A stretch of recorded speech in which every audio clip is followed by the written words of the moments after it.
Good evening, all. My name is Chelsea Hamill, and welcome to this evening's webinar.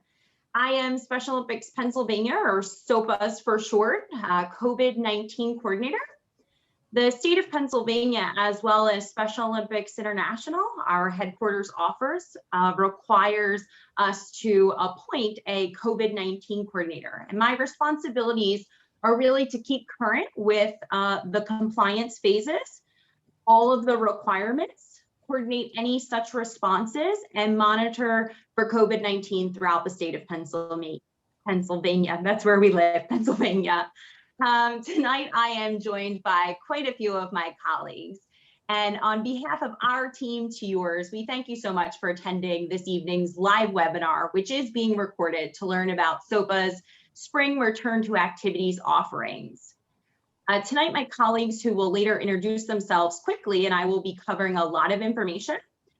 We have a lot to cover in the hour and a half that we have allotted, so we will not be stopping for questions. We request that you utilize the Q&A function, not the chat function, but the Q&A function to ask questions throughout this webinar. We will review them at the end, again, if time permits. So for our agenda, going on to the next slide, we're going to start by talking about the athlete and volunteer participation and a new way forward for Special Olympics Pennsylvania. Then we're going to get into SOPA's Return to Activities Plan and Appendix. It's important to know that throughout this presentation, you will see and hear from us refer to participants. Participants are defined as athletes, volunteers, coaches, unified partners, volunteers, family members, caregivers, and staff, and or potentially others like spectators in attendance of an activity. Our guidance has evolved since the inception of the Return to Activities Plan, and it is based on always current information that is available at the time of publication. As you can imagine, as you know, COVID-19 and the information and the knowledge that's available to us is changing rapidly, and because of that, our guidance continues to evolve. We'd encourage you to refer to our COVID-19 page on our Special Olympics Pennsylvania website regularly.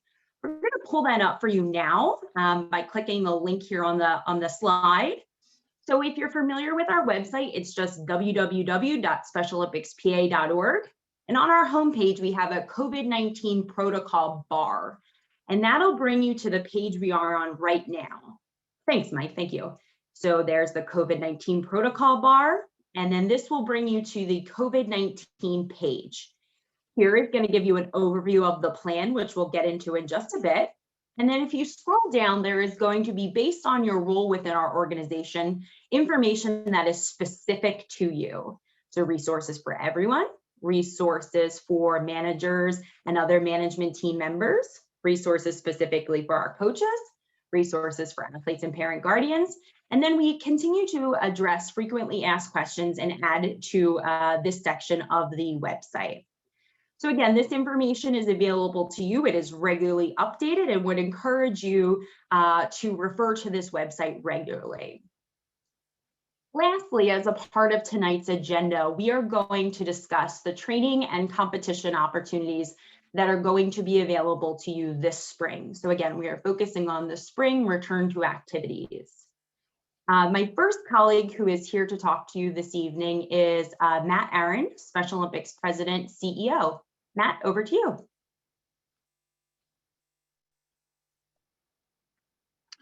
Thank you, Chelsea. Good evening, everybody. Before Bruce brings up my first slide, I wanted to cover a couple of things. And I'm going to start in kind of an unusual way this evening. Well, first of all, it's great to see that we've got so many folks on the call tonight. I think we just clicked over 140, which is wonderful. But I'm going to start with an apology to all of you. And that is, we could have done a better job recently in some of our communications, and I will take responsibility for that. We did not communicate with you as clearly as we could have and should have. And that has led to some confusion, and I believe to some of you drawing some conclusions, which I understand why those conclusions were drawn, but they in fact were not accurate about where we are headed with our return to activities in the spring. So with some of the information we shared recently about changes the CDC made to their high-risk list. I know that there were some volunteers who concluded that we were saying that individuals with Down syndrome could not participate this spring. And that is not where we're headed. And so tonight, what I should pause and say, what we should have communicated at that point in time was that we were still gathering information, and there were many significant pieces of information and questions that we were asking that had not yet been resolved. And we needed all of those pieces of information before we could make a sound decision. We now have that information. Much of it became available just last week, but based on that information, we met with our board on Tuesday, and they approved the recommendation that we made for our return to activities. And so the second thing I wanted to share before we get into the actual presentation is that for the first time in quite a while, the first time in a year, probably, with everything that's happened to this pandemic, I am very happy and optimistic about the future, and I am looking forward to welcoming all of you back to in-person activities just as soon as we possibly can. And so now, Bruce, if you could go to the next slide, I'm going to share with you where we are and where we're headed. So let me start with just a brief reminder of what our protocol has been to date. So starting back last summer, when we put our return to activities plan together, we said that no athletes or volunteers who had one of the conditions that the CDC identified as a condition that puts someone at high risk of serious illness from COVID was allowed to participate in person. We have remained consistent with that approach until now, and there have been several updates, including the one in December that I just mentioned a minute ago, where the CDC added Down syndrome to their list. But up until now, we have remained consistent with that approach. Moving forward, we are going to change our approach, and the board has approved a plan that will allow us to welcome anyone, athletes or volunteers, regardless of whether they are on the high risk list or not, and regardless of whether they have been vaccinated, back to activities, subject to a couple of things. One, we are still going to abide by our return to activities plan, which outlines certain restrictions around sports activities, group sizes, COVID safety precautions, and things like that, which the rest of the team is going to talk about more later this evening. So we're still keeping those in place. The second thing that's new, and again, this just emerged last week, is that everyone, volunteers and athletes, regardless of whether you've been vaccinated or not, but anyone who comes back to in-person activities is going to be required now as a requirement under our insurance policy to sign a COVID waiver. So if you would go to the next slide, Bruce. What changed that led to us recommending such a different approach?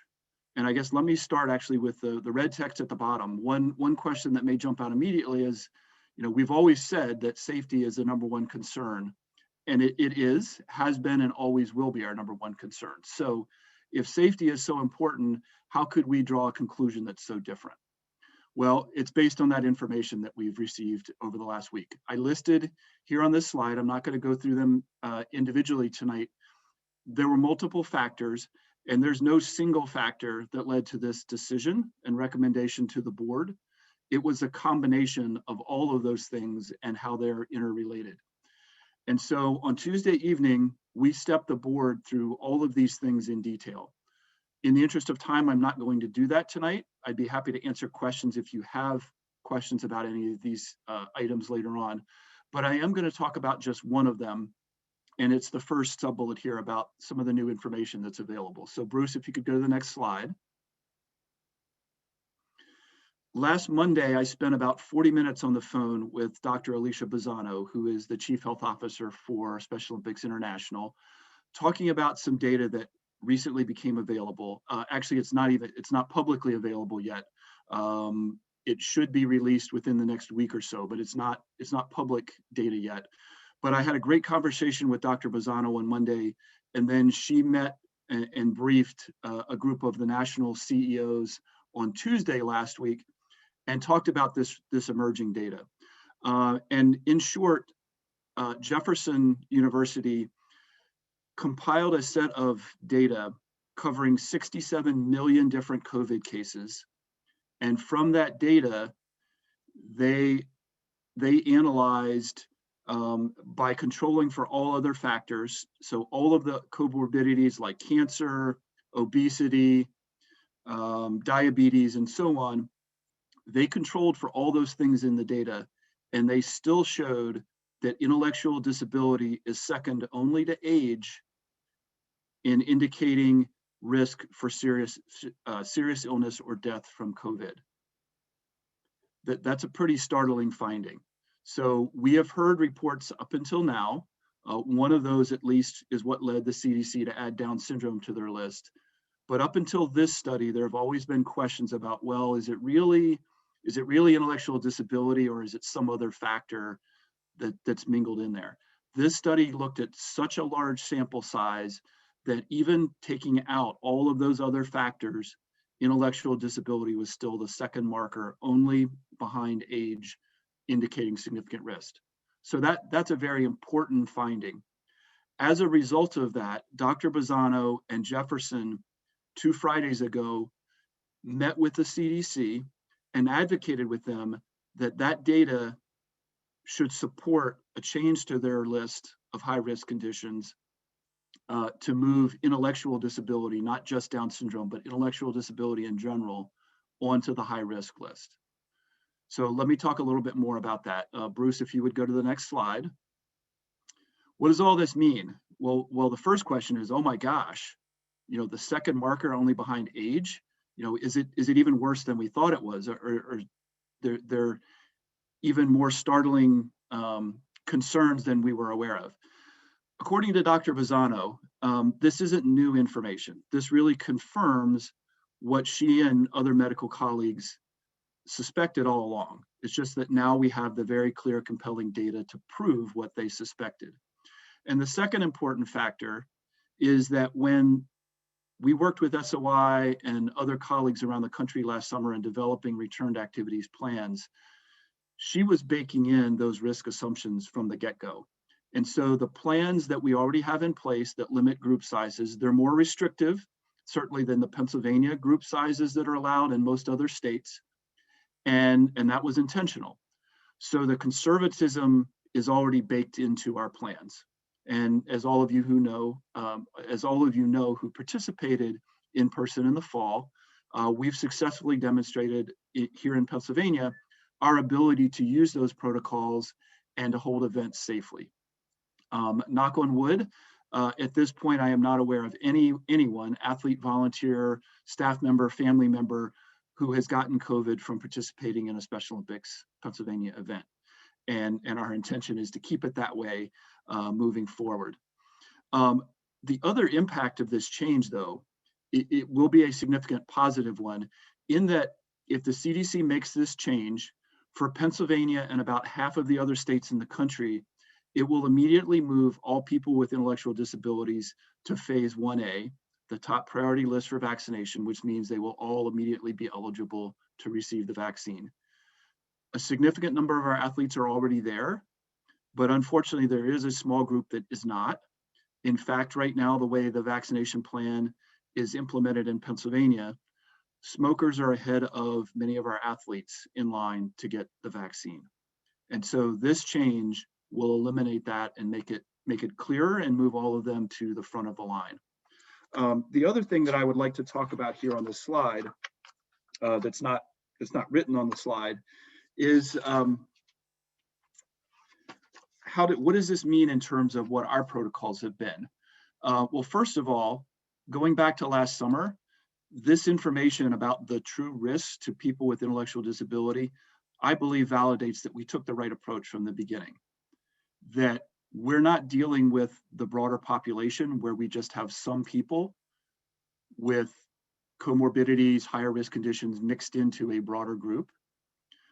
We are serving a group that is, if the CDC makes this change, we are serving a population where the entire group that we serve is high risk. And so our conservatism to date has been warranted. one of the, again, the list that I showed you on the previous slide listed multiple factors that we've considered, but one of those major game changers is the fact that last summer, there was no way for individuals who were on that high risk list to protect themselves. We now have vaccines. And so that is a game changer. And so we are not going to mandate, that's one of the questions that has been asked and addressed. We are not going to require anyone to get a vaccine. I hope that everyone will, but we're not going to require it. But everyone now has an option that is something they can do to protect themselves.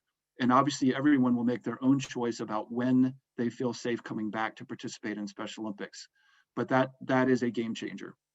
So again, I think this new data validates that our approach to date was a sound one.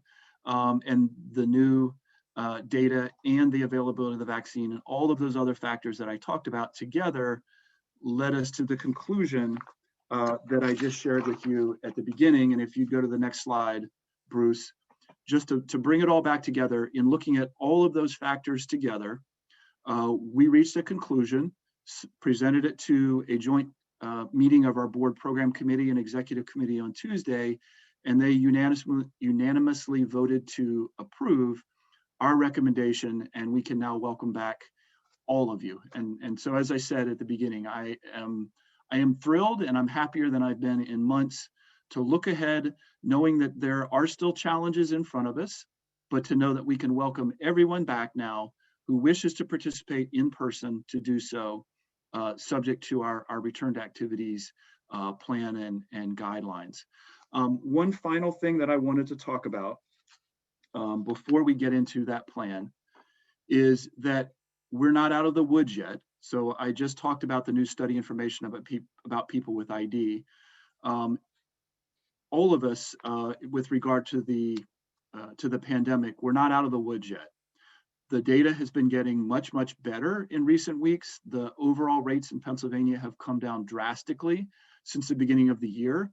In fact, about half of the state is now in low or moderate spread conditions, which Chelsea will talk about in a few moments.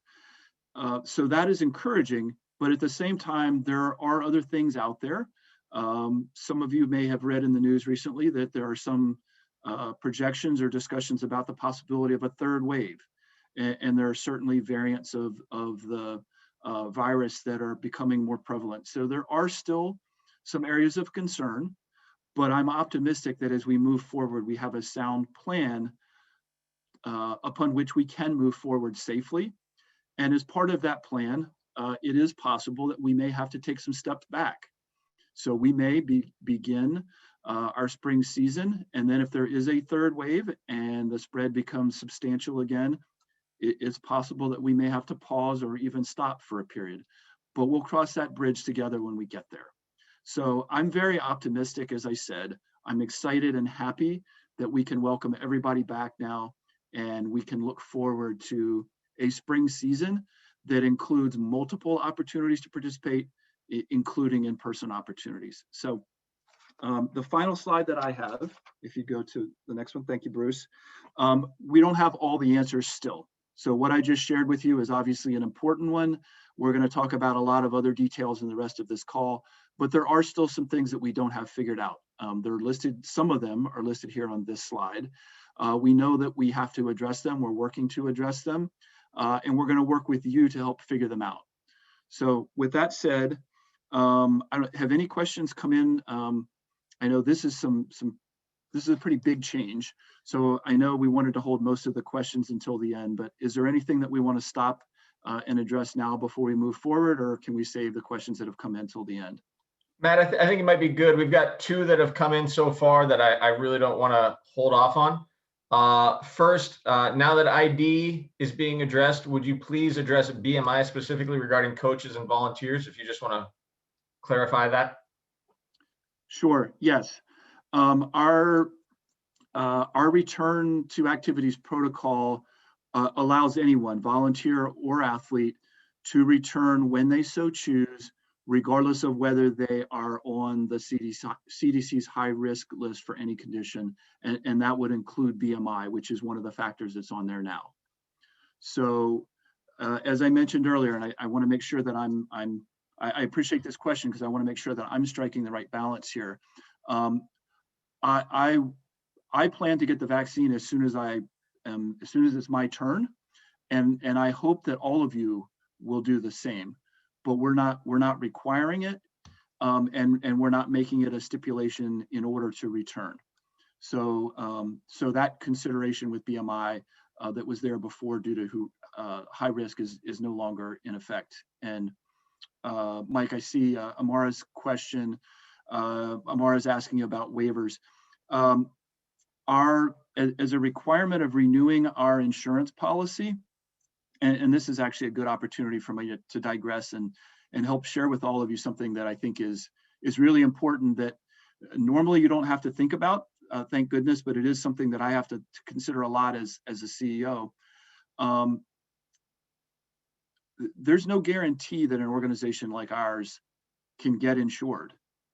And that's not something that I think people consider every day, but we as Special Olympics Pennsylvania, as part of the broader movement, we're required to have our policy under the umbrella policy through SOI. And each year it gets more and more difficult for them to renew that policy due to claims from different states around the country, due to other factors just in general in society. And so one of the things that I don't think people realize that sometimes take for granted is, first of all, that we've got insurance and just how expensive it is currently. And it gets more expensive all the time. I always like to ask people, and I can't really do it on the webinar, but I ask people if they have any sense of what we pay in premiums each year. And I get responses like, oh, $5,000 a year, $10,000 a year. This year we're paying approximately $90,000 for our general liability insurance policy. And like I said, it gets harder every year. That's not something that you see at the local program level. We pay that premium at the state level. But as I said, it gets more and more challenging for SOI to renew that policy. And this year in particular, our carrier would not renew that policy with SOI unless they agreed to require a COVID waiver, which, a legal waiver form be signed that was COVID specific by all volunteers and athletes as a requirement for participation. So Amara, that's the waiver form that I was mentioning. We do not have a copy of it yet. They're still working on it. Like I said, I literally found out about it for the first time last Tuesday on our national call. They have promised that we'll have it by the end of the month, which is this weekend. I have not seen it yet, but I'm hopeful that we'll get it shortly. And so we don't know the answer yet to exactly how we will implement it. I'm hoping that we'll be able to do it in a way that's that makes it easy for everyone, that's electronic. But we know also that not all athletes and volunteers have access, so we'll have to have some paper copies as well. So we don't have all. That's one of those areas that actually is on this slide that we're still trying to figure out. How are we going to manage that waiver form, and then how are we going to track it? So I hope, Amara, that answered your question.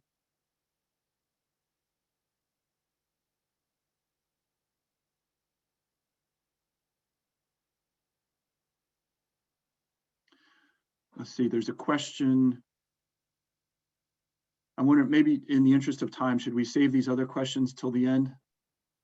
I think so, Matt. Yes. Okay. Let me pause there. Thank you for the great questions, and we'll come back to these others at the end. And now I'm going to turn it back over to Bruce. Who am I turning it over to? To me, Matt, actually. Chelsea, sorry. No, it's all good. Before we move on, Matt, did you want to talk out loud those areas to be addressed, or are you comfortable just leaving the slide as is?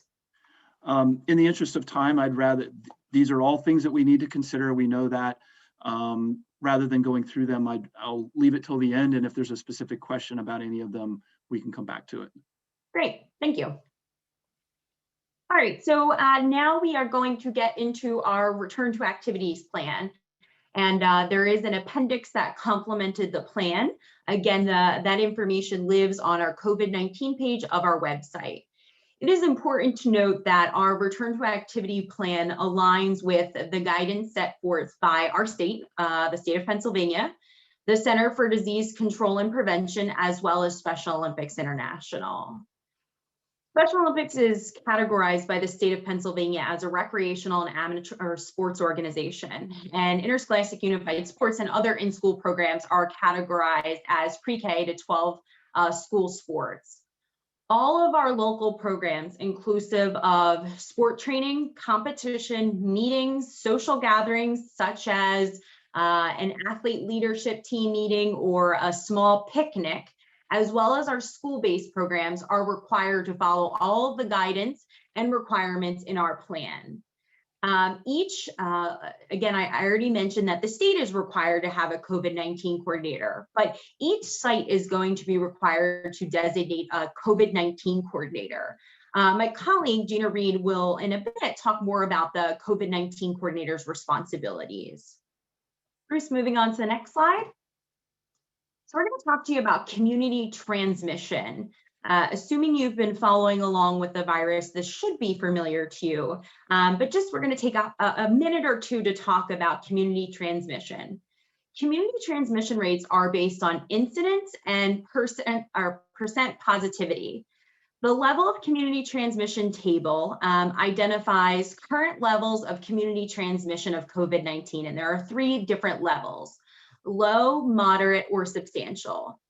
And the table will show in each county in Pennsylvania where they are: low, moderate, or substantial.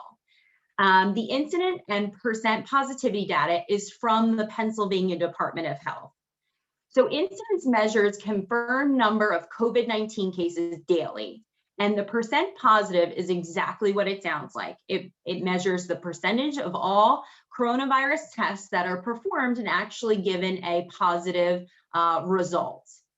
The Pennsylvania Department of Education actually uses this data in determining their instructional models for pre-K to 12 schools. So for low risk, it is less than 10 cases per 100,000 residents and less than a 5% positivity rate. Then we move on to moderate, which is more than 10, but less than 100 cases per 100,000 residents, or between 5 and 10% positivity rate. And then last but not least is substantial, which is more than 100 cases per 100,000 residents, or more than a 10% positivity rate.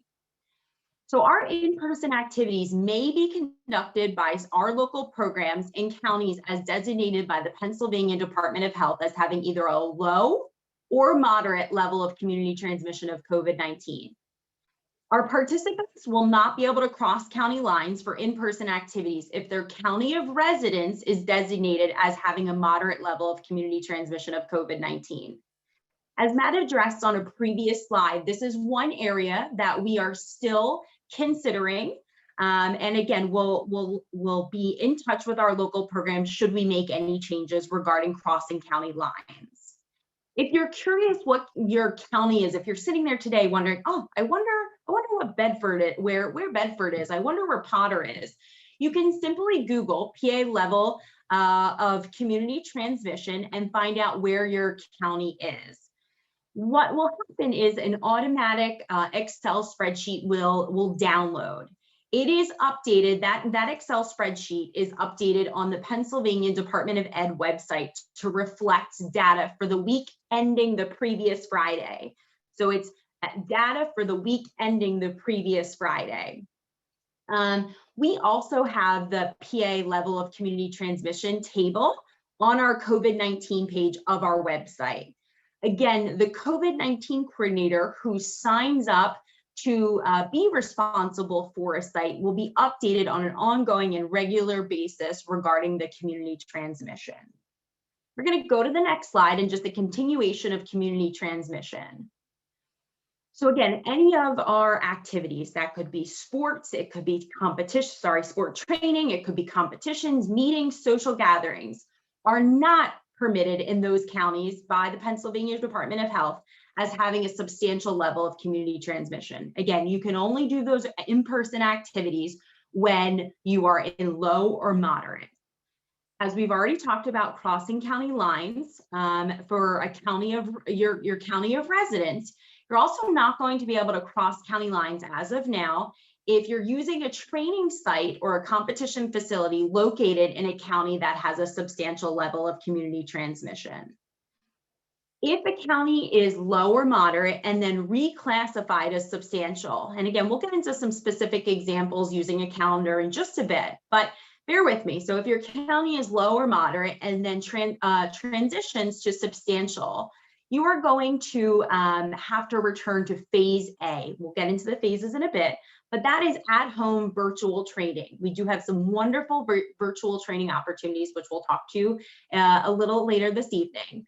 But again, if you go to substantial, you're going to have to stop in-person activities and go to phase A, at-home virtual training.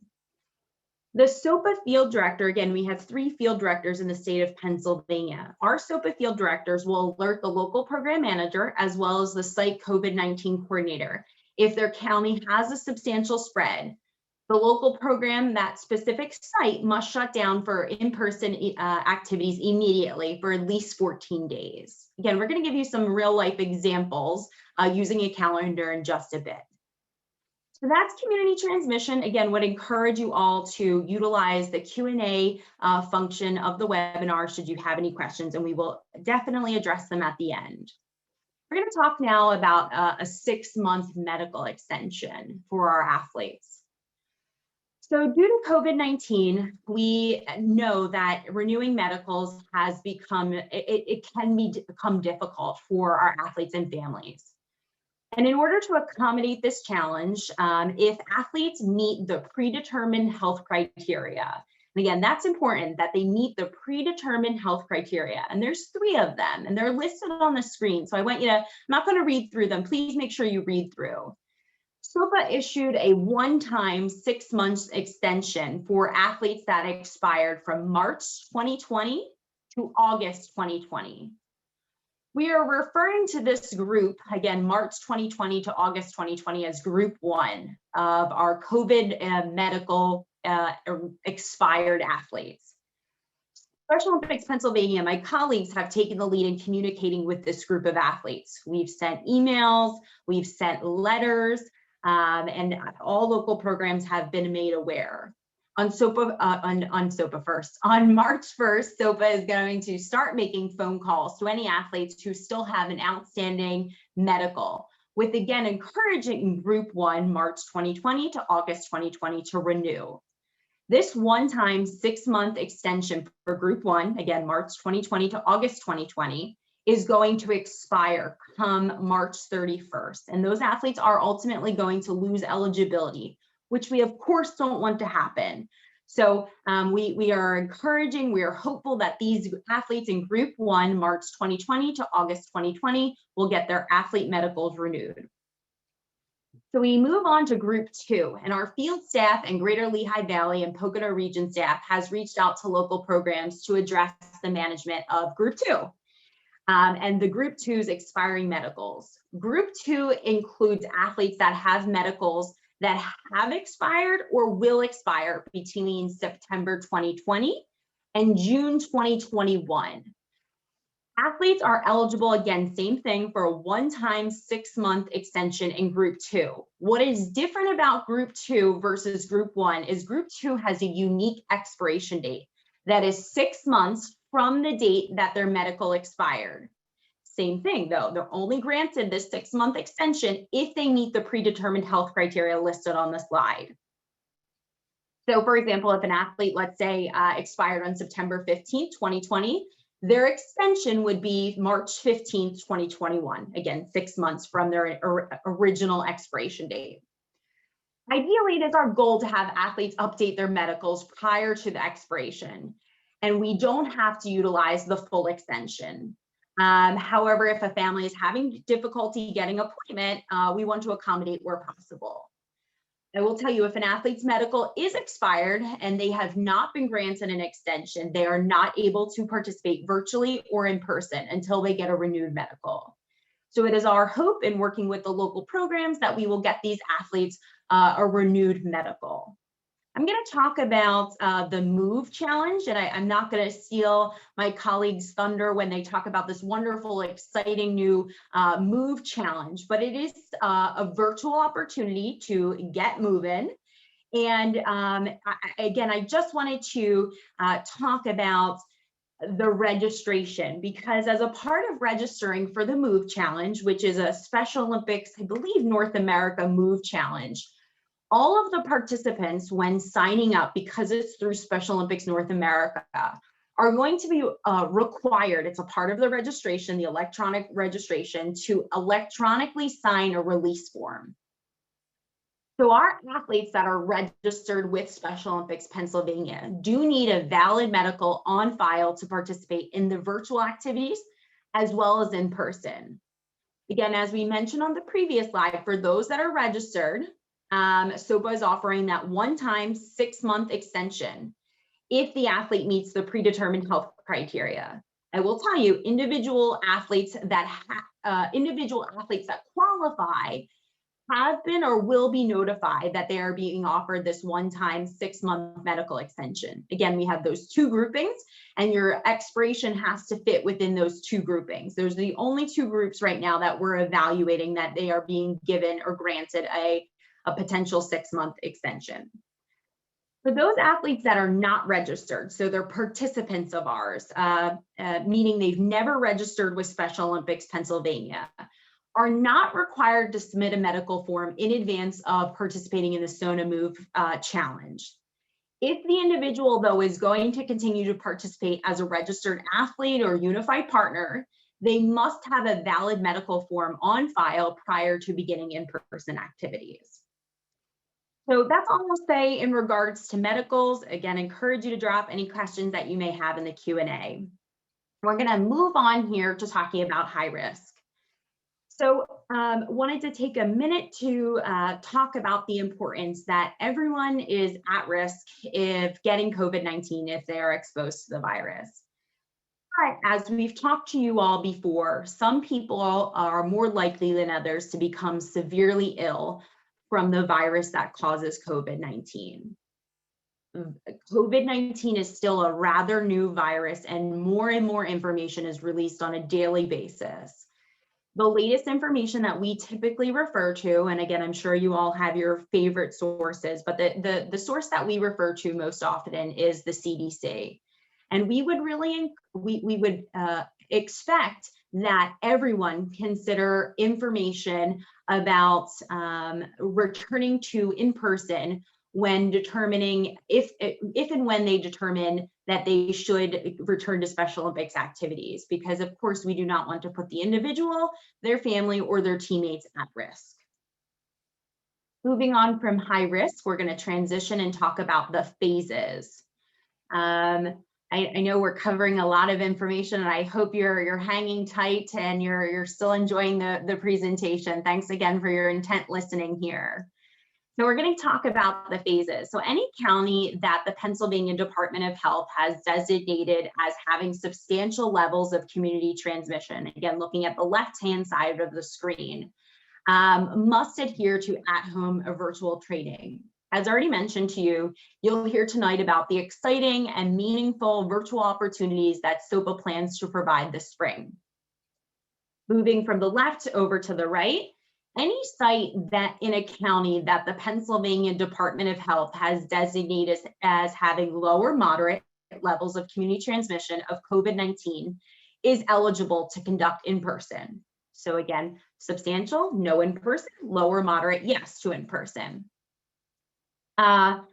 With phases, we're going to start with phase A, which again is substantial and you're at home, and then we're moving on to phase B, which phase B you can do with up to a total of 10 participants. In phase B, again, up to a total of 25 participants, and in phase C, up to a total of 50 participants.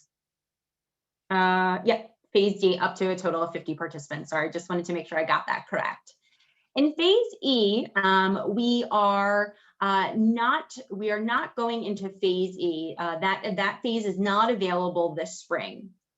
Again, it's important when I mention the word participants, or my colleagues mention the word participants, that we remember that participants are defined as anyone as a part of the activity. So athletes, unified partners, if we have coaches, if we have volunteers, family members, caregivers, staff, Anybody in attendance at that activity must be counted, and you cannot go over the size restriction. So again, phase B being 10, phase C being 25, phase B being 50.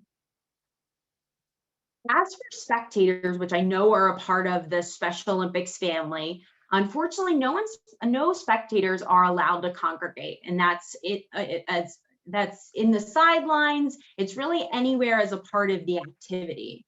If assuming a majority of our athletes require support getting to and from practice, those spectators are expected to remain in their vehicle until the session is over. If participants need assistance, such as caregivers, need to get out of their car, they are expected to maintain distancing, hygiene, and of course, use all PPE, including face masks. Caregivers are going to be considered participants, though, and must follow all applicable requirements, and again, be included within the count. So prior to moving on to the next phase, and again, that is your goal, that is our goal, to get you to move on from phase B to C to D. Prior to moving on to the phases, though, sites must follow the minimum week requirements in each phase to evaluate the success of the mitigation and infection control protocols and precautions.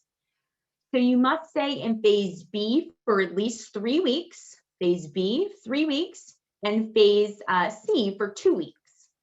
So now that we've talked to you about the phases, we're going to talk about what are the requirements for each of these phases. Again, there's multiple phases. We have requirements consistently as a part of all of these phases. So we're going to transition now to the next slide. As Matt and again, others, you will hear others throughout tonight's presentation, the health and safety of all members of the Special Olympics family is paramount to us.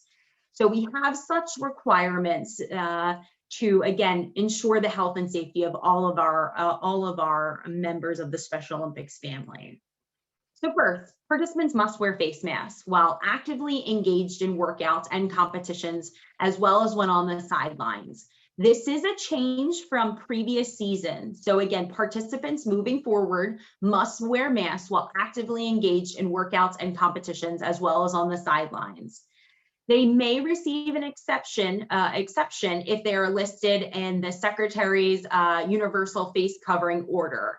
We're not going to click on that this evening, but would encourage you to look at that to see if one of your athletes or volunteers tell you that they cannot wear a face mask. Everyone, though, else is expected to wear a face mask throughout the activity. The site must have face masks and PPE available for those who are unable to bring. Special Olympics has provided PPE to local programs. My colleague Gina, I believe, is going to talk a little bit more about PPE later this evening. All participants must bring their water and their drinks to team activities, and we are not allowing any equipment or personal items to be shared. If an item is to be shared, of course, it is to be properly disinfected between participants. We're going to go on to the next slide and talk about a few other requirements for each phase. We want our venues to obviously be disinfected and sanitized, especially in high touch areas such as tables, doorknobs, light switches, toilets, faucets, sinks, especially our bathrooms. Sites should definitely have adequate hand washing facilities, but if that's not possible, then hand sanitizer must be made available. We want to limit any unnecessary physical contact with participants. So we're going to do air hugs instead of actual hugs. We're going to do air high fives instead of actual hair fives. We're going to ask our participants to maintain an appropriate social distancing at all times. And again, that is including downtime. We don't want any of our participants to be congregating at any point of time. And we're going to ask that our COVID-19 coordinator helps limit exit and entrance traffic. We want to specifically try and designate a point for entry as well as exit. We want to make sure that pickups and drop-offs are staggered, so we're not having everybody leaving and arriving at once. And we want pickups and drop-offs, again, to remain outside so that we don't have additional participants coming into the group size. I will tell you, we have two great resources. One is a 2-page document that is graphically appeasing on what you need to know training in a safe environment on our COVID-19 page. And then we also have a great video on preparing the venue also on our COVID-19 page, which I'd encourage you to watch. So 2 great resources on, again, how to prepare a venue and how to ensure that venue remains safe throughout the season. My colleague Teresa will take it from here, discussing the remaining requirements for all phases. Teresa, over to you. Thank you very much. So I'm just going to talk a little bit tonight about transportation. If you are in a county with a low level of transmission, the local programs cannot travel in passenger vans or buses. And in the low level of transmission, you are allowed to travel outside of county lines to train and compete. However, if you're in a moderate level of community transmission, the local program, again, can still not travel in passenger vans or buses. However, in the moderate level, transportation is not allowed outside of county lines to train or compete as we stand right now. While you're traveling, as much as possible, participants should travel strictly with members of their families and or individuals with whom they live with. SOI highly recommends that participants should avoid the use of public transportation if at all possible. SOI continues to state if participants are carpooling with someone who does not live in their home, we're asking that you practice social distancing and wear a mask. Hand hygiene, it must be followed as well. There's a limit of 4 people maximum per vehicle, or 6 people if there are 3 rows provided in a vehicle. Additionally, the CDC recommends no shaking of hands or touching, and asks, if possible, that if you are carpooling, that you put the windows down while driving if possible. In addition, there's one more. We're asking that the COVID-19 coordinator or a trained volunteer does conduct the training protocol and complete the screening and tracking report form prior to the carpool. If an athlete or participant travels outside of the state or plans to travel outside to a state other than Pennsylvania or a country with ongoing spread of COVID, they must notify the site COVID-19 coordinator. The coordinator will immediately refer to the Department of Health for Travelers website. If the state or country is listed under the COVID-19 information for travelers, the participant must quarantine for 14 days once they return home. For travel within the state, the same notification requirement applies. If the participant travels or plans to travel to a county that has a substantial level of community transmission, the site COVID-19 coordinator will immediately again refer to the state Pennsylvania website. If that county is designated as substantial, the participant must quarantine for 14 days upon returning home. And I will pass it over to Gina, who will talk a little bit about the coordinator responsibilities. I made sure I unmuted myself so I didn't make Chelsea laugh out loud on this presentation. We've had quite a going with our staff team with muting and unmuting, as I'm sure you can all relate. So thank you, Teresa. And thank you to all of you again for joining tonight. We know, again, it's a lot of information, but I'm going to start by just talking about the COVID-19 coordinator responsibilities. This is a really crucial role within our safety plan for return to activities. And I would ask that you are very thoughtful in the person that you are selecting for this role. There's a complete listing of the responsibilities. You can utilize that link. It's on the COVID-19 resource page. Again, for the sake of time, I'm not going to go through it. We've picked out some of the highlights of those responsibilities on this slide. But the COVID-19 coordinator essentially is the first line of defense for our athletes and for our programs. They are responsible for ensuring that the venue is safe. They are responsible for ensuring that the rosters are accurate and are completed accurately. They are responsible for making sure that our participants and our volunteers are comfortable and understand why these safety procedures and protocols are so important. So once you've identified who that person is, the first step that they take is submitting the site registration and advancement form. It is an electronic form. So you can see in that second bullet, it does say that the individual that is the COVID-19 coordinator must have access to computer and internet. There is quite a bit of electronic paperwork and forms that we utilize in this position. So having access to that and being comfortable working on electronic forms is a necessity of this position. So that's the first step that this COVID coordinator would take, is submitting that site registration and advancement form. And in that form, Bruce, are you the driver? Can you click real quick?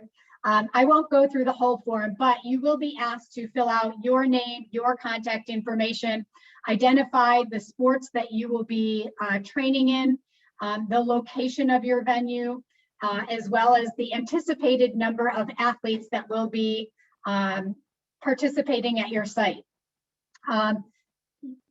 Great, thanks, Bruce. You will use this form not only to make your initial request for a site, but also when you are at the point where you would advance from phase B to phase C, you would utilize that exact same form, but instead of identifying as a new site, you would pick advancing to the next phase. So you would use that same form for both of those activities. In addition to that, as it currently stands today, and this again is one of those processes that may change as a result of the new waivers that will be coming out, the COVID-19 coordinator is responsible for collecting a participant code of conduct and risk assessment form from all of your participants. Those forms are required before you can even have your first practice. Ideally, we would like them to be electronic, so there's a link once you get your site approval that you can forward to your coaches and athletes and families. They can complete that link and it comes directly to us, and we utilize that information to populate your roster. You can go to the next slide. So just, I think, helpful for you to know and understand what the approval process looks like. Once we receive your site request, we will follow up if there's anything that was missing or outstanding or something that looks like it wasn't filled out correctly. We then, the field director, will refer to the COVID transmission rates for your respective county to identify which phase you are in, if you're in low to moderate or substantial. As has previously been mentioned, that will affect when you are able to be starting, and that will also affect the date that we would give you that you would be eligible to begin. Once we confirm those two things, we will reach out to your program manager because that site request form is completed by the COVID-19 coordinator. So we confirm with the program manager that they are in agreement that that site is in fact something that they would want to run, and that this COVID-19 coordinator is in fact someone that they feel would be a good fit for that site. Once we get manager's approval, we follow back up with the COVID-19 coordinator via email. They will get an approval notification. It will indicate, based on those, their status of low, moderate, or substantial, when they can start. It will include a link to their screening and tracking form, and it will also include the link that I mentioned to their code of conduct forms for their athletes and participants. Next slide. Chelsea had mentioned some examples and some calendars. We've talked a lot about details and when you get approval, but I think providing you some examples would be helpful for just understanding what that looks like. In the top left corner of your screen, you can actually see a screenshot of the transmission table. I took this right from this last week's transmission table, and we're going to talk about 3 different examples from that. As mentioned earlier, our programs, in order to be in-person training, have to be either in low or moderate. Our spring season is scheduled to start on March 15th. If you are in low or moderate now, chances are you will be ready to go by that March 15th date, because you still, once you go to that phase, you need to be in that phase for 14 days to transition out of phase A.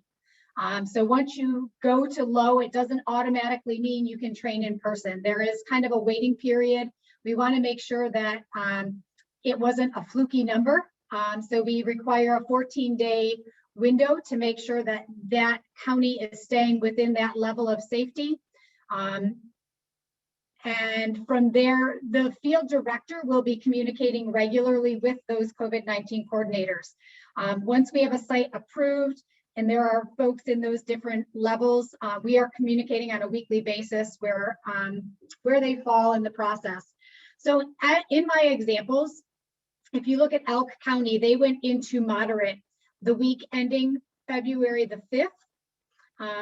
So if there were no changes to their status, 14 days from there would mean that they would be eligible to start on February the 22nd.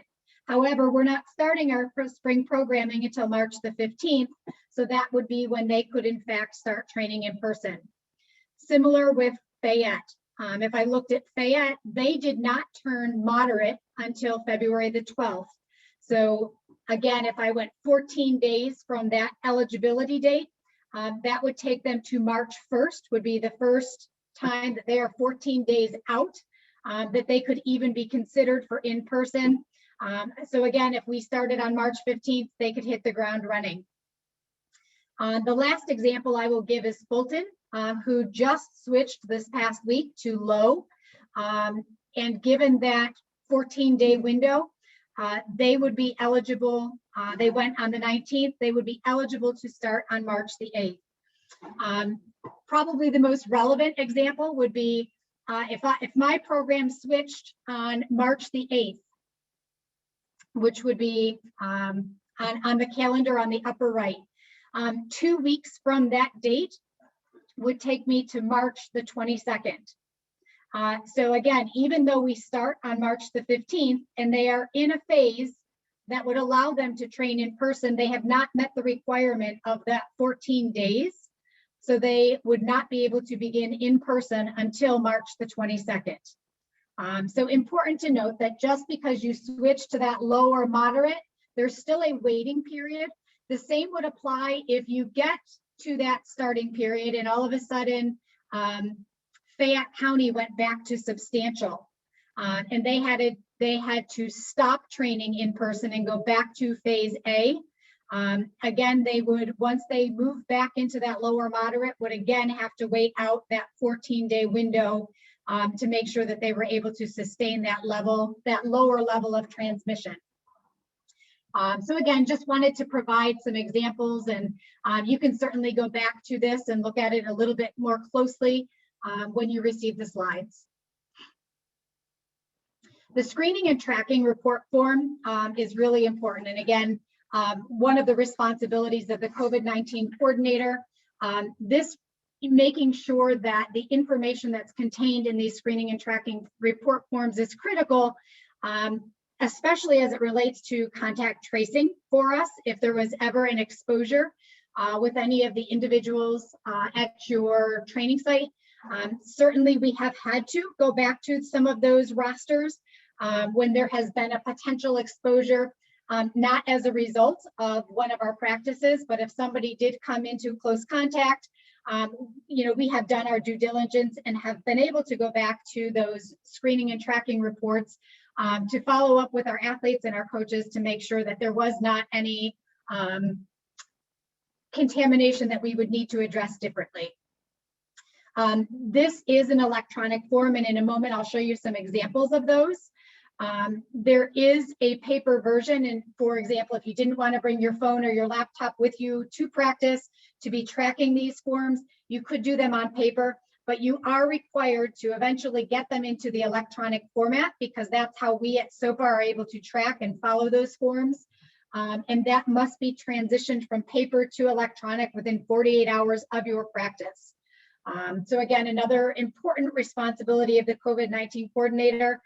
It is important to note that as you try and transition from one phase to the next, the manner in which you complete these screening and tracking forms is one consideration that potentially could cause you to not be able to advance. If you have not been diligently completing your paperwork, or if you've not accurately been completing your paperwork, that says to us that you're not following the safety practices as diligently as we need you to, and that could potentially prevent you or delay you from advancing to the next phase. So again, just a reiteration of how important this information is in ensuring the safety of our athletes and all of our participants. Next. This is an example of what a screening and tracking form would look like. This would be a brand new site. And the way that these forms get populated is currently through those code of conduct and risk assessment forms. When the athlete completes them, it gets submitted to us. SOPA populates these rosters. So as the COVID-19 coordinator, that's how you will know that we have received those forms. If you have an athlete or a participant that's not showing up on your roster, what that means to you as the COVID-19 coordinator is that that individual has not yet turned in their code of conduct or risk assessment form. So when your form gets sent to you the first time, this is likely what it would look like, one name on it, but you can see it's not completed. You can go to the next slide. This is an example of a screening and tracking form that one of our programs has done a fantastic job completing. Bruce, if you would click on the link, I'm going to just take us out to the form. I wanted to point out on the form, in the lower left corner, you can see there are two tabs at the bottom. The first tab that has a red color on it gives you the directions, the screening process that you will be doing on site. There's some important questions that you need to be asking the athletes, screening procedures that you'll be following. So those directions are right here on this form. Again, you can get them in paper version. And then on the yellow tab, if you would go, perfect. Huh? Can you click the yellow?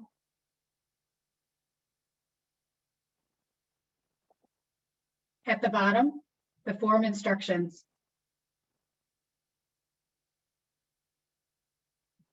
The tab names at the bottom, Bruce, sorry.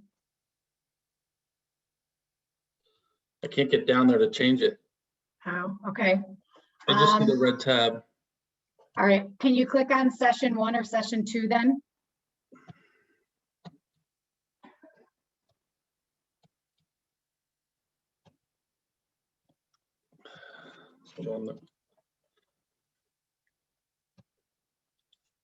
Okay. Did that work? Yep, so that's got the instructions for us. So if you're not familiar with this form, if you haven't done it before, this literally will walk you through step by step as far as how to complete the forms. Again, I'm not going to go through them, but just wanted to make sure that you knew that they were there. And then Bruce, if you could click on one of the sessions. Great, and scroll down a little bit. You can see that on this form, it includes the names of the athletes, the volunteers. Up a little bit, Bruce, I'm sorry. Nope, not down, up, there you go. Some of these are drop-down boxes when you're ready to complete them. In the green and the names, once you put them in on this, you can copy those names and paste them over to your next for the next day. But this needs to be completed at each practice.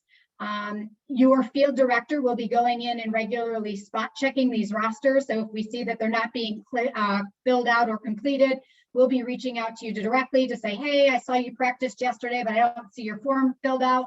Sometimes we just forget, but just know that, it is something that we're checking. It is something that could potentially prevent you from moving forward into the next phase. So just an example of how the form should be filled out at each of the practices. Great. And then the last example that I have would be an example of going from phase B to phase C. You can see that there were additional slots there. In phase B, you're only filling out the section above that orange line. Once you move to phase C, it allows you to add additional athletes up to 25. So just another example so that you're familiar with the form. And I believe that wraps things up for me. And I will transition, Bruce, to you, I think. Yeah, before we move on, I think Chelsea's going to address two questions that popped up, just so we can make sure we have enough time. Great, thanks, Bruce. Yeah, so many great questions have come through the Q&A, and again, we would encourage you to continue using that function. We're trying our best to keep up with your wonderful questions. So a question that came in is the transmission rate only determined by those being tested? So no, community transmission rates are based on two things: incidence as well as the percent positive rate within the community. Another question that was a wonderful one is, once a person has tested negative for COVID-19, what will they require before returning to Special Olympics Pennsylvania's in-person activities? So if any of our participants, and again, athletes, unified partners, volunteers, coaches, whoever, that is going to be a part of that site, test positive or has been diagnosed with COVID-19, then that participant must provide written proof, which is a clearance from their healthcare provider prior to returning to their sport or fitness activity. Typically, that clearance is provided to the site coordinator, the COVID-19 coordinator. That COVID-19 coordinator shares it with the SOPA field director, and then I get a copy of it, and we store it accordingly within our database. And then there was one last question, which is relevant. We were talking about face masks, and somebody asked about face shields. So the CDC has advised that at this point in time, there is currently not enough evidence to determine how much protection a face shield provides, because again, the gaps where the respiratory droplets may escape. So Special Olympics Pennsylvania requires a face mask and not a face shield. And that was the last question. Again, there are so many great ones. We would encourage you to continue using the Q&A function, and we'll attempt to try our best to answer your questions as they come in. Bruce, over to you. Okay. Great, thanks, Chelsea. Let me move on to the next slide. I'm going to try to wrap this up in 10 minutes, so we do allow some extra time at the end. So those of you that are on the Zoom call, I appreciate that. We are almost through with this. I just want to at least alert everyone that the information I'm sharing now with the return to activities for the spring, these will be covered again in the upcoming coaches preseason webinars. So I don't have time to get all the information out there. Again, it will be circulated. We will talk about in the individual coaching webinars. So for this spring, as was mentioned earlier, we are going to start our spring season beginning on March 15th with the precautions that Gina and Chelsea outlined earlier. For this spring, we will be offering in-person training at specific training sites, the Fitness Heptathlon, the spring season, as well as the SONA Move Challenge. So for in-person training, as we mentioned, that programs must be in that low and moderate level of community transmission in order to return to in-person training. So for this spring, our current offerings will be the spring sports in athletics, basketball skills only, equestrian, golf, kayaking with single kayaks, gymnastics, rhythmic only at this time, softball skills in phase B, C, and D, and softball team in phase D. So once softball and your training site returns to phase D, you will be allowed to return to softball team training. And then swimming and tennis skills, as well as tennis singles. We have crafted, like we did in the fall and the winter, we did devise sport-specific guidance, and all that is located on our in-person sport-specific page. All the precautions and the recommendations, as well as requirements for each of our spring sports is outlined on the webpage. I'm not going to cover the sports right now. If you were on the athletics call the other day or the swimming, we did cover those recommendations and requirements. Additionally, when we have the coaches preseason webinars, we will go into more details for each specific sport. So if you're interested, you can go check that out now. Everything is, like I said, is on our website currently and currently updated. If you do have any questions related to your sport, you have any questions as far as the sport-specific guidance goes, you can certainly please email me, and I will get right back to you and make sure that we're communicating and you have the proper information in order to guide you with safely returning to in-person. Next up, the Fitness Heptathlon. We had so much participation within the winter. It was great to see that we are going to be rolling out the Spring Fitness Heptathlon, again, which will be beginning on March 15th. So we're encouraging all the local programs and coaches to start reaching out to your athletes and coaches for participation. This spring season, we will not be doing the athlete questionnaire or the athlete survey for athletes that were interested in participation. We will be relying on the local programs and local coaches for participation. The Fitness Heptathlon webpage is currently up to date with the spring information, so you can check everything out on the Fitness Heptathlon website. For those of you who are not familiar with the Fitness Heptathlon, you can train and compete in events comprising of 7 different fitness exercises from a menu of 26 options. So there's 26 available exercises that athletes can compete in, and the athletes or unified partners would select 7 of those exercises. Participants can participate as a single athlete, doubles, unified and traditional, or teams, unified and traditional from 4 to 10. For competition, participants do earn points based upon their performance improvement over a period of time. Again, I just want to let everyone know that we do have the general fact sheet and athlete fact sheet on our website, so you can get more information there. New for this spring, we removed the 55-second time threshold for the exercises. It was great to see that so many of our athletes were able to complete that 55-second threshold. So we had to remove it this time. Everyone was outscoring the 55 seconds.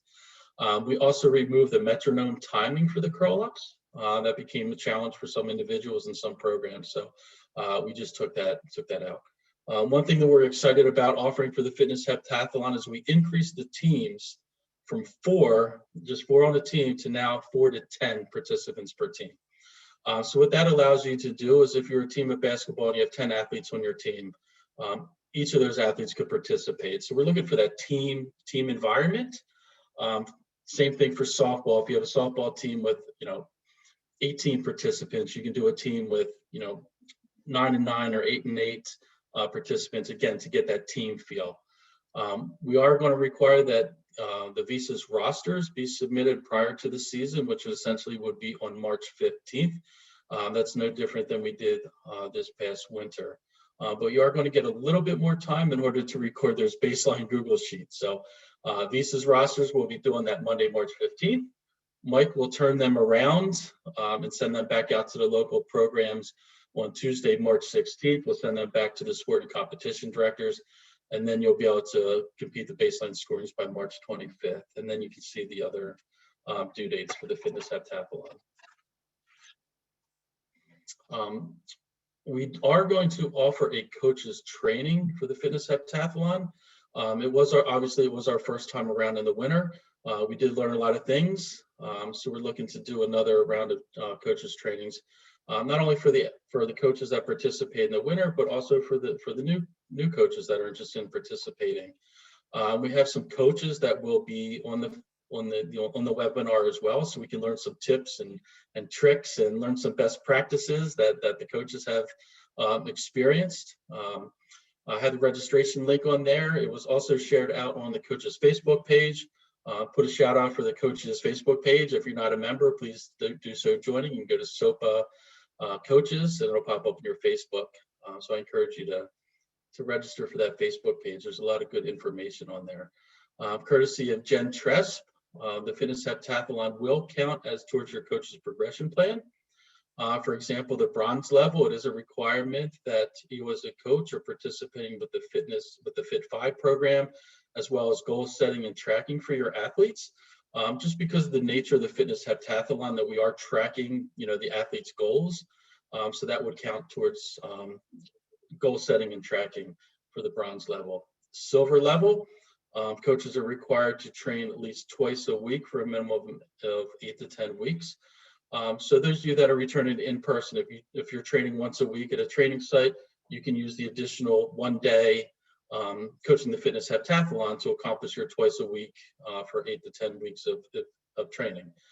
For those gold level coaches that are required to do one, year-round coaching, we highly encourage you to participate. You can participate in fitness heptathlons. So to give you an example of a soccer coach that may only train in the fall, the fitness heptathlon is another opportunity to get your team together and train in the spring season. Like I mentioned, this is our first time around with the fitness heptathlon. We did put together a coach evaluation as well as an athlete evaluation of the program. So we encourage you to fill that out so you can help guide us and provide some additional resources or make any tweaks to the upcoming fitness heptathlon season.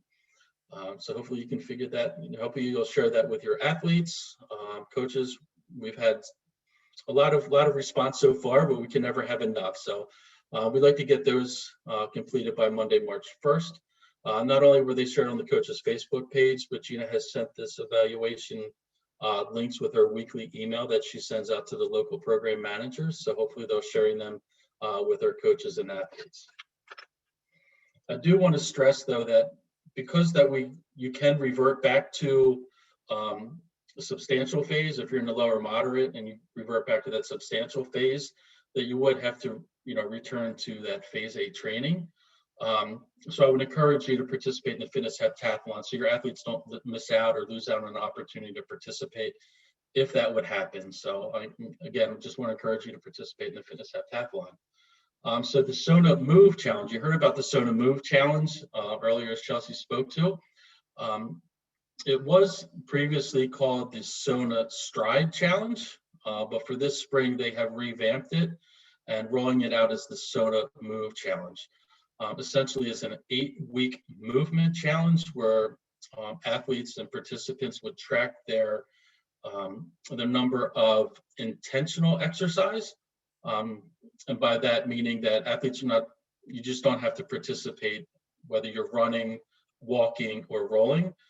It's intentional exercise. So if athletes are rollerblading, biking, going for a hike in the park, like that counts as intentional exercise. So that is a big change. And it's a good change because it's going to encourage more participation. Again, athletes would be able to choose if they're participating as an individual, and they have to select one. So athletes can participate as an individual, which is for Special Olympic athletes only. Doubles, again, will be traditional and unified, and team, traditional and unified from a team of 3 to 10. They do require that unified teams be at least comprised of 25% athletes and 25% unified partners. So when you're registering for the SONA Move Challenge, please remember that. The registration link is currently live on the SONA Move webpage, but I also included the link to the registration page right here within the document. It is also located on the SONA Move Challenge of our Commit to Fit website, so you can go directly to our website for all the information for the SONA Move Challenge. Again, registration is already open and it will close on Sunday, March 14th. As of right now, they're not allowing anyone else to register after March 14th. And the SONA Move Challenge will begin on Monday, March 15th. So you kind of see a trend here with our in-person fitness heptathlon as well as the SONA Move Challenge, all starting on March 15th. So that's a key date and we're excited for it to get here. So after the athletes registers, they will be keeping track of their minutes of intentional exercise. The athletes will be self-reporting that through a Smartsheet survey. If you did participate in the SONA Stride Challenge, we did send a weekly newsletter out to all participants. I will again be doing that as well, and I will include the link for athletes to report their weekly scores. So I'm going to turn it over to Mike. We have about 4 or 5 minutes, Mike. I'll make it super quick. A lot of this stuff is redundant for the sport-specific webinars that we are putting on already. So for competition, we're going to continue to offer the virtual options in A, B, C, and D. So if nobody's comfortable, if people aren't comfortable coming back to in-person, there will always be a virtual offering available. Phase A competition is going to be the fitness heptathlon throughout, as Bruce mentioned. We highly encourage that the fitness heptathlon, you participated whether or not you're back in person or not for various reasons that Bruce covered. Tennis is going to consist of individual skills as well as singles. Softball in phase B and C will consist of individual skills only. When we get to phase D, we will allow team play as well as individual skills. This spring, basketball will only be individual skills for various reasons, indoor sport, close conditions, lots of contact. We're going to hold off on team basketball for this spring. Next slide. In-person competition, again, once we get to phase D, it's a limit of up to 50 participants, which Chelsea defined earlier. They will not be able to cross county lines to participate in training or competition if we have moderate levels of community spread, either in the home county or the county destination. And then if we move up to substantial in a particular county, you're going back to phase A, which is why we highly recommend that you are participating in Fitness Heptathlon no matter what phase you are in, so the athletes are always able to compete and earn a medal once we get around to our virtual summer games. Locally in phase D, so local, regional, invitational events, again, we're going to encourage those. Once you get to phase D, again, we have to limit it to 50 total participants. Competition staff will work hand in hand with the local programs to help schedule, division, anything we can do to encourage, local, invitational, and regional competitions. State and sectional games, we're still working out the details on those, especially with some of these changes that have come about. More news to come on that, hopefully very soon.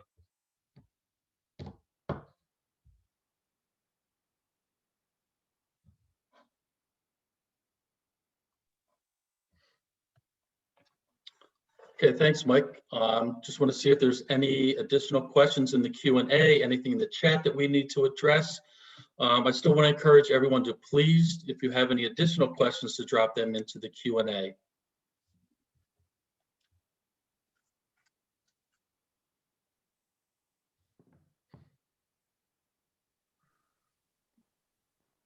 Mike, there's a few pertinent ones. Are you planning on delegating those, or would you like me to? If you don't mind, that'd be great. I was just looking at a couple of other things over here real quick. Sure. Let me get acquainted with the questions in the Q&A, folks, and I will distribute them accordingly.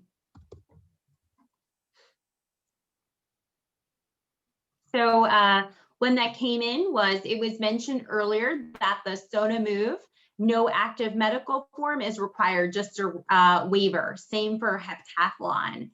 So Christy, you were the one who asked this question. As a part of registering again for the SONA Move Challenge, all participants are automatically going to be required to electronically sign a release form. If you are a registered Special Olympics Pennsylvania athlete, you are going to need a valid medical form. Again, the athletes may have been potentially given a 6-month extension. Those athletes would have been communicated with directly or will be communicated with directly. Non-registered Special Olympics Pennsylvania participants are not required to submit the medical form in advance of, but if they're going to continue participating with, Special Olympics, then they must have a medical form on file. We have not yet provided similar guidance for the Fitness Heptathlon, but that guidance will be coming soon and communicated accordingly with local programs. Mike, I'm going to ask you this question. Should we assume summer games will be virtual? We don't want to assume anything as of yet. We're working on it. We're working on plans for virtual and potential otherwise. But yeah, so we're not going to assume anything 100% yet. Okay, great. Mike or Bruce, not sure. Is it a requirement for athletes to participate in either Fitness Heptathlon or SONA Move Challenge to qualify for USA Games if we don't have in-person sports? It is Sorry, go ahead. I was going to say, yes, it is a requirement, but I do want to clarify that they don't have to participate every season. So if an athlete did participate in a Fitness Heptathlon or an in-person event or the SONA Move Challenge in the fall, that counts as their participation. However, I would highly, highly encourage athletes to not take any time off, right? We want our athletes to get back into training. We want them to continue training, if it's in person, if it's at home.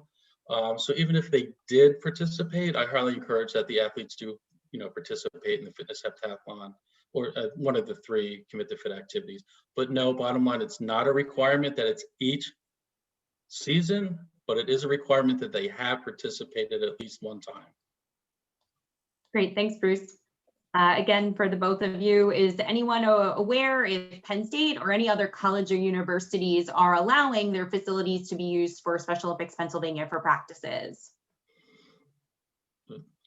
That we're not sure of yet. We haven't received a definitive answer. And you specifically, you said Penn State, but we don't have a definitive answer for Penn State. Mike, myself, and Teresa are working with our colleagues, at those universities and to get answers as soon as possible. To make sure that we stay within their return to play not return to activities, but whether we're allowed to be back on their campuses in the spring. So we're working to get those answers. And to be honest, some of them don't really have their answers yet for, April, May, and June yet. Gina, anything you want to add from a local perspective regarding training sites at a college or university? If no, that's fine too. I just wanted to give you the opportunity. Yeah, I don't have a whole lot of insight to that, Chelsea, sorry.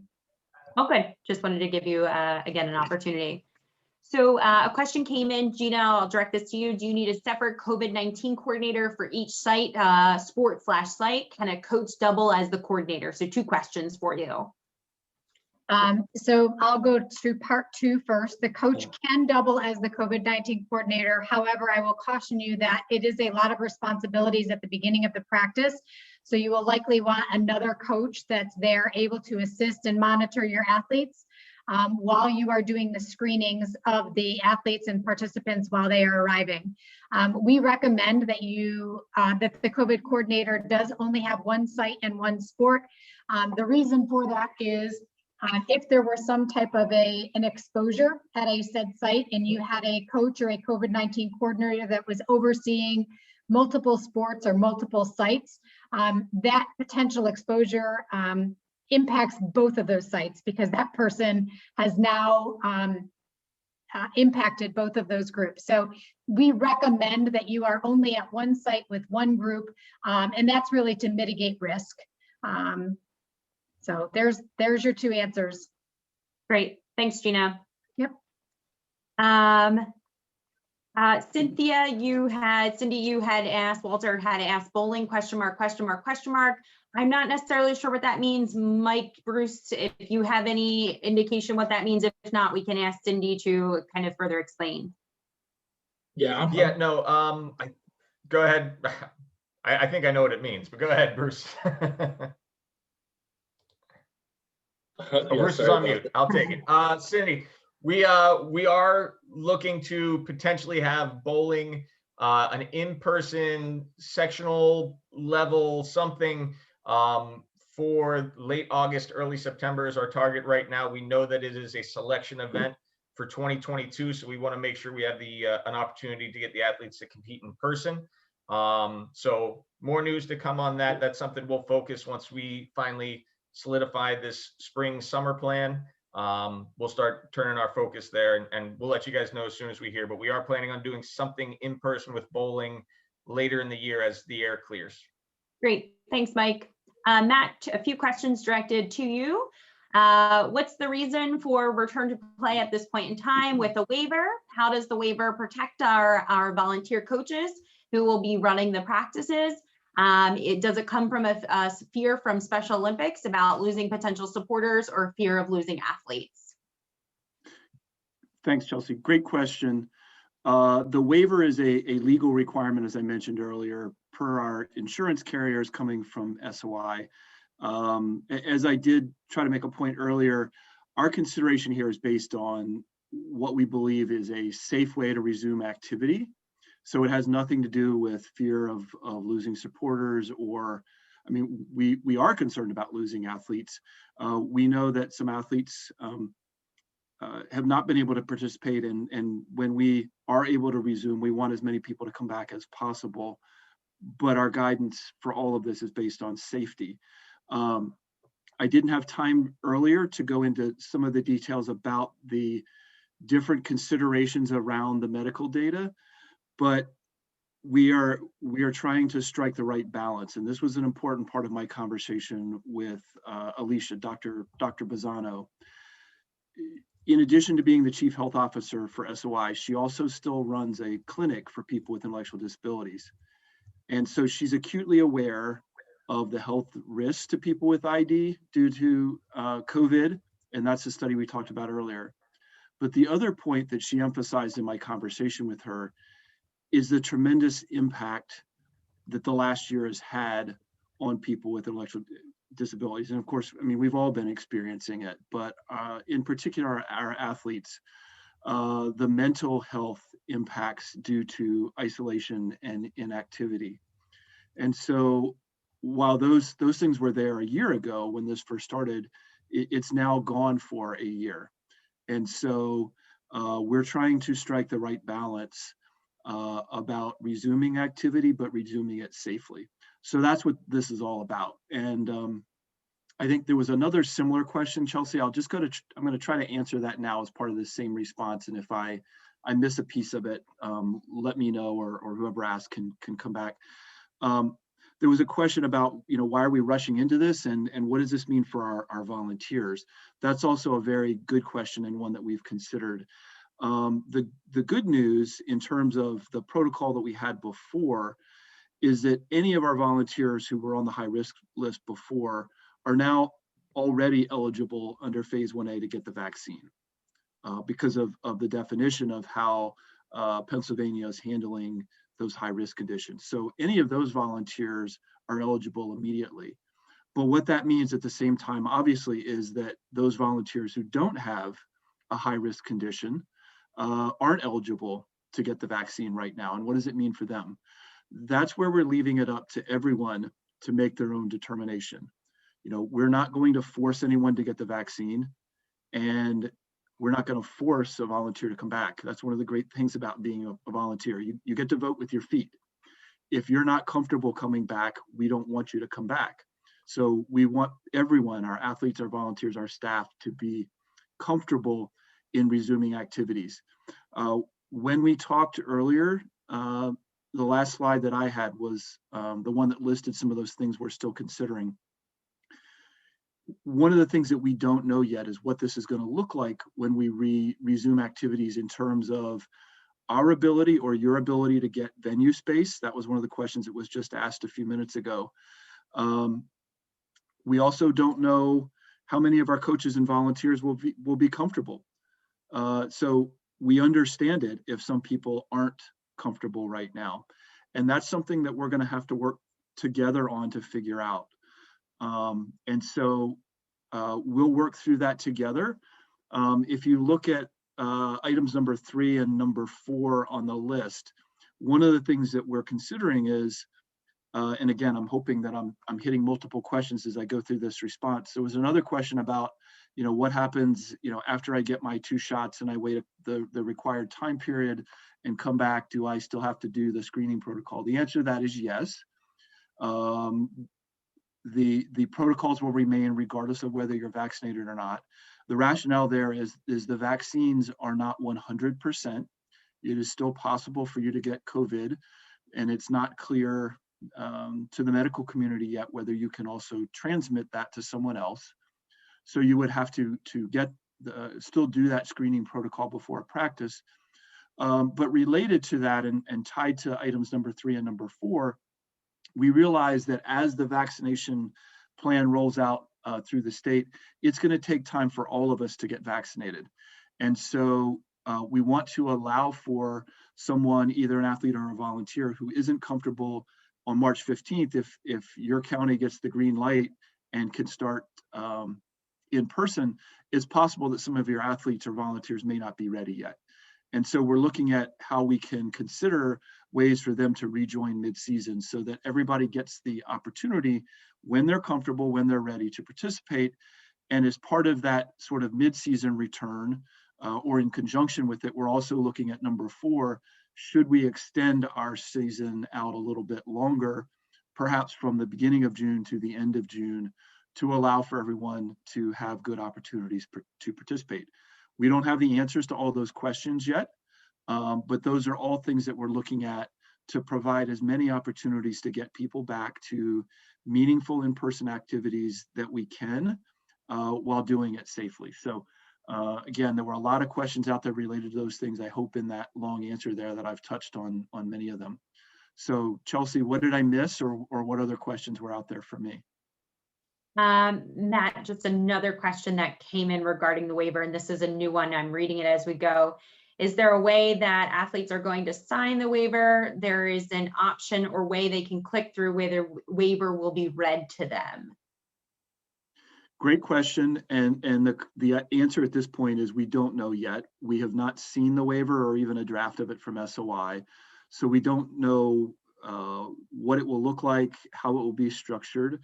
But those questions like that are ones that we will address. I think there was also a question that I saw earlier related to what about athletes who live independently, who might sign this, how will we know that they will understand what they're signing? Those are all things that we need to work through, and we will work through before we implement the waiver. My hope is that we will make it easy by making it electronic, but we know, we have to consider everybody as we do this. Great, thanks, Matt. 2 remaining questions. Thanks everyone that is stuck with us. I know we've gone over a allotted time. I only anticipate us taking another 5 minutes. Gina, Bruce, the question is this information going to be emailed directly to athletes who have emails and visas from SOPA, or will we allow local programs to contact their own athletes? I'm worried it will confuse our athletes potentially. I also believe that there are some independent athletes would just show up at training sites reading high risk has been lifted. So Gina, Bruce, are you okay if I address, and please fill in any additional gaps? So Special Olympics Pennsylvania has not determined our communication plan. Again, we wanted to get this information out to you all as soon as possible, and we've really just made quick changes to our presentation in the last day or 2. We have not decided how we are going to distribute this information more broadly, but once decided, I am sure Gina, as well as Kristen and Jim, our field directors, will be in contact with local programs to let them know how we will communicate this information more broadly. As always, again, a great place to refer to as our COVID-19 page of the website. Michelle, your second point about having athletes potentially just show up at training sites is a great thing for us to know. And if we were to communicate directly with athletes, or as you communicate directly with athletes, that's a great thing to tell athletes that they are not allowed to do, again, because we have to make sure that we stick within our size restrictions. And then the last question we have here is crossing county lines. So this person has said that they live in an area which includes 4 counties. This question has came up a few times, and it has been addressed within the type, but I will respond to it just so everyone hears the same response. So this is an area that still needs to be reviewed and addressed. Actually, Matt just pulled up, or Bruce just pulled up that slide as a part of our new way forward. Tonight, though, we did present that participants will not be able to cross county lines for in-person activities if their county of residence is designated as having a moderate level of community transmission. As well, we're not able to go and use a training or competition facility located in a county that has a substantial level of community transmission. That is all. That is 42 Q&A. 43, I'm going to ask this last question just to make sure, just so we can say that we've answered all of our questions. I may have missed this, where there'll be no summer games. Bruce, Mike? I may have missed this, where there'll be no summer games. Can I jump in on this one? Sure.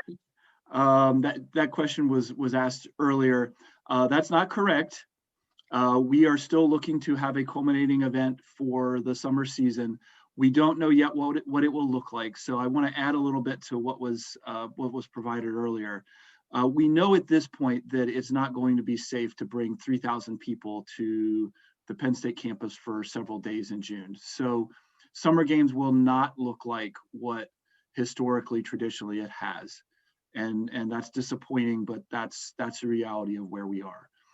But it doesn't mean at the same time that it will be completely virtual like it was last summer. My hope is that we will have some sort of a hybrid model that will include in-person activities at Penn State and perhaps all around the state. We are right now, both by our phases, which allow us only to go up to D, which is 50 people, as well as guidance from SOI right now, which is capping at us activities of no more than 50 people. So we know right now that we won't be bringing groups of larger than 50 together, but there are some creative things that we can do even within that. So for example, while we can't bring groups of more than 50 together, we could have several hundred people, let's say, on the campus of Penn State on a day for activities, as long as those groups were not commingling and they were at different venues around the campus. So that's one of the creative challenges that we've passed over to our competition team, is to look within our guidelines at what we can offer and come up with something that's meaningful for everyone. And in addition to that, we are also working with our partners at Penn State. And unless Bruce or Mike know something newer than I do, we've started those conversations, but we've not yet heard back from Penn State to confirm what they're going to allow us to do. But I'm optimistic that we're going to be able to do something in person, just not quite at the level that we would all hope to get back to someday. So mostly great news tonight that we can come back in person, but we're not all the way back yet. Thanks, Matt, and thanks to everyone else that contributed to the Q&A. Thank you again for joining us this evening. Again, we know that we took more of your time than initially planned, but it was such a great dialogue. We at Special Olympics Pennsylvania appreciate everything that you have done and will continue to do to provide a safe and meaningful participation opportunity for our athletes and volunteers, whether that be in person or virtually.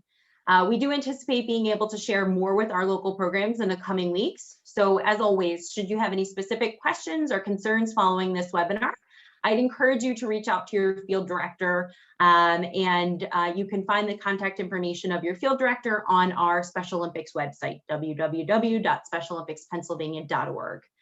Thank you again for joining us this evening, and again for everything that you do for our athletes. Have a great evening, and we look forward to seeing you again soon.